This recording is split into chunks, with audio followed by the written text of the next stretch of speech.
തളിക്കുളം ബദരിയ മസ്ജിദിൽ സമൂഹ നോമ്പുതുറയും ബദർ അനുസ്മരണവും സംഘടിപ്പിച്ചു. ബദർ ദിനത്തിനോടനുബന്ധിച്ച് നിരവധി കുടുംബങ്ങൾക്ക് അരിവിതരണവും നടത്തി. മസ്ജിദ് ഇമാം അബ്ദുൾ മജീദ് മുസ്ലിയാർ പ്രാർത്ഥനയ്ക്ക് നേതൃത്വം നൽകി.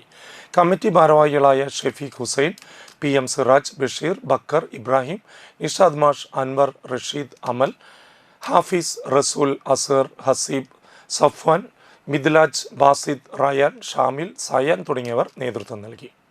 ബദരിയ മസ്ജിദിൽ കഴിഞ്ഞ കുറച്ച് വർഷങ്ങളായി നടന്നു വരുന്ന സമൂഹ നോമ്പുതുറ ഇന്നിവിടെ വളരെ ഭംഗിയായ നിലയിൽ നടത്തപ്പെടുകയാണ്.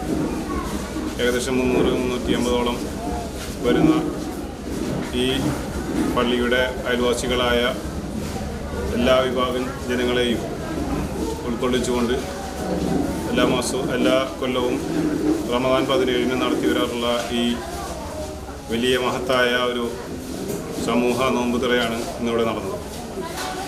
ഈ മഹലിൻ്റെ തന്നെ മറ്റു ഭാഗങ്ങളിൽ നടക്കാത്തതും ഇവിടെ ഒരു മാതൃകാ പ്രവർത്തനവുമായി നടക്കുന്ന ഈ പ്രവർത്തനം ഏകദേശം 7 വർഷത്തോളമായി നടന്നുകൊണ്ടിരിക്കുന്നു.